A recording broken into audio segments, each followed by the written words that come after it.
خواہش ہوتی ہے کہ میں ایک دن میں اپنے ساتھ لاؤ لشکر لے لوں اور اگلے دن مجھے حکمرانی ملے اور میں اسلام نافذ کروں. یہ ہماری طبیعت ہو سکتی ہے، شریعت یہ نہیں ہے، کیونکہ شریعت میں اس طرح کے اقدامات کے لیے حکمت ضروری ہے. اور حکمت کو امام شاہ ولی اللہ رحمۃ اللہ علیہ سیاسی علم سے تعبیر کرتے ہیں، جس سے بصیرت بھی اور تدبر بھی کہا جاتا ہے. اور بصیرت یہ آنکھ کی بینائی نہیں ہے، بلکہ بصیرت عقل کی بینائی ہے. جو صاحب بصیرت افراد 10-20 سال پہلے سمجھ کر بتاتے ہیں، بے بصیرت افراد اور بے تدبیر افراد 20-30 سال کے بعد اس کا اعتراف کرتے ہیں کہ ہم نے جرم کیا ہے. ہمارے لوگ استعمال ہوئے ہیں، ہم استعمال ہوئے ہیں. لہذا اس طرح کے اعتراف کرنا یہ اقبال جرم ہے، اور اقبال جرم پر ان لوگوں سے کم از کم معافی مانگنی چاہیے جنہیں استعمال کیا ہے یا جن کی اولادیں استعمال ہوئی ہے. لہذا ہمیں یہ دیکھنا چاہیے ہے جو بار بار تجربات کے مراحل سے گزرتے ہیں وہ مومن نہیں ہوتے ہیں، کیونکہ نبی اکرم صلی اللہ علیہ وسلم فرماتے ہیں المؤمن لا یلدغ من جحر واحد مرتين، کہ مومن 2 دفعہ ایک غار سے نہیں ڈسا جاتا. اگر ہم سمجھتے ہیں کہ ہم کسی زمانے میں مذہبی جذبات کی بنیاد پر استعمال ہوئے ہیں تو ہمیں آئندہ توبہ تائب ہونا چاہیے. ہر جذبات میں اٹھنے والے نعرے کے رو میں بہ کر دوڑ نہیں لگانی چاہیے. اپنے اولادوں کو، اپنے نوجوان نسلوں کو ان کی جذبات کی بنیاد پر لقمہ اجل نہیں بنانا چاہیے، بلکہ ہم نے سب سے پہلے اس کے ذاتی کردار کا جائزہ لینا ہے کہ ان کا اٹھنا بیٹھنا کہاں ہے، ان کا رہنا سہنا کس معیار کا ہے، اور اس کا اخلاقی معیار کیا ہے، اور وہ کن کے خرچوں پر گھومتے پھرتے ہیں، کہاں سے ان کے پاس آمدنیاں آتی ہے. اور ہم اپنے مشکل حالات میں جو اپنے حفاظت کے لیے کوئی ایک چیز نہیں رکھ پاتے ہیں، وہ لوگ جو اس طرح کی جذباتی ماحول پیدا کرتے ہیں وہ سر بازار اسلحہ لے کر اپنے اسلحوں کی نمائش کرتے ہیں. اگر ان سے پوچھا جائے کہ تم تو اسلام کے جذبے کی بنیاد پر اسلحہ لیے کھڑے ہو، لیکن کم از کم یہ تو بتا دو کہ تمہارا یہ اسلحہ لائسنس یافتہ ہے، اور اگر تمہارے پاس اتنا جبری طاقت ہے تم نے ریاست کو چیلنج کیا ہوا ہے، اور اگر بغیر لائسنس ہے تو تم ڈاکو ہو، کیا چیز ہو؟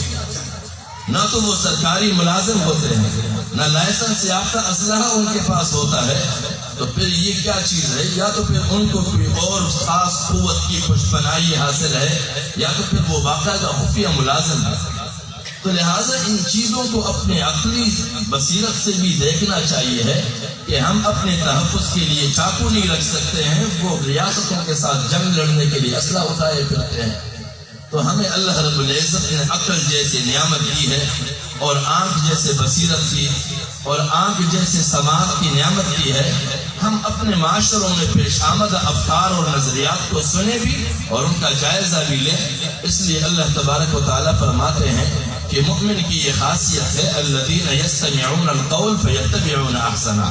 ہر طرف سے آوازیں آئیں گی، ہر فکر کے داعی میدان میں اتریں گے. آپ نے ان کا جائزہ لینا ہے کہ اس کی فکر کہاں تک درست ہے، اس کے نعرے کہاں تک بہتر ہے. اور پھر جب ہمیں جذباتی بنایا جاتا ہے کہ زور سے چلاؤ، ذرا ایک دفعہ اور چلاؤ، بار بار چلاؤ، تمہاری آوازیں کہاں تک پہنچنی چاہیے. جب ہم سیرت کے جائزہ لیتے ہیں اس چیز کی تو غالباً غزوہ خیبر کے موقع پر جب حضور نبی اکرم صلی اللہ علیہ وسلم کے ساتھ 1400 کا لشکر موجود ہے، اور ایک اونچے ٹھیلے پر جب یہ لشکر چڑھنے لگتا ہے تو ایک صحابی زور سے نعرہ لگاتا ہے، اور وہ بھی نعرہ تکبیر جو انتہائی محترم نعرہ ہے. اس کے باوجود نبی اکرم صلی اللہ علیہ وسلم اس کو متنبہ کرتے ہیں کیوں اتنے زور سے چلاتے ہو؟ تم ایک خوابیدہ اور ایک غافل خدا کو کیا پکار رہے ہو؟ جس ذات کو تم پکار رہے ہو وہ تمہارے شہر سے میں زیادہ قریب ہے. اور اللہ بھی فرماتے ہیں کہ نحن اقرب الیہ من حبل الورید. لہذا ہمیں سنجیدہ بننا چاہیے. جب تک ہم سنجیدہ نہیں بنیں گے تو ہم سنجیدہ سوچ بھی نہیں سکیں گے. علماء کرام اور فقہاء کرام فرماتے ہیں کہ مسجد میں نماز کے لیے بھی دوڑ لگانے کی اجازت نہیں ہے، اس لیے کہ جس کے گھر میں جا رہے ہو وہ نہایت ہی باوقار ذات، جس کے حضور سجدریز ہونے جا رہے ہو وہ نہایت ہی باوقار ہے، اور جو شخص اس انسانی نسل کے اندر سے مؤمن بنا ہے اور ایمان کے راستے سے اس کی ملی ہوئی جو حکم ہے اس کے تعمیر کے لیے جا رہا ہے، وہ اس پوری انسانیت میں باوقار ہے، لہٰذا وہ کیوں اپنا وقار مجروح کرے، وہ مسجد کا وقار کیوں مجروح کرے، وہ اس مجلس جو نماز کی صورت میں ہے اس کی وقار کیوں مجروح کرے۔ عموماً نمازی جب وضو کرتے ہیں تو دوڑ لگاتے ہیں، پیر گیلے ہوتے ہیں، پھسل جاتے ہیں، دڑام کی آواز آتے ہیں، نماز پہ کھڑے لوگ بھی پریشان، خود بھی اذیت سے دوچار، لہٰذا اللہ رب العزت کو مؤمن ہمیشہ سنجیدہ درکار ہے، غیر سنجیدہ نہیں۔ اور مؤمن کے لیے حضور نبی اکرم صلی اللہ علیہ وسلم فرماتے المؤمن کیس فطن حذر، کہ مؤمن دانا ہے، جاننے والا ہے، جس راہ پر چلتا ہے اس راہ کے بارے میں جاننا ہوگا اسے۔ فطن وہ ذہین ہے جو کچھ جان لیا ہے اس کو ذہن میں محفوظ رکھتا ہے، حذر اور جب کوئی ناخوشگوار واقعات اور حالات واقع ہو تو وہ اپنے آپ پر کنٹرول رکھتا ہو۔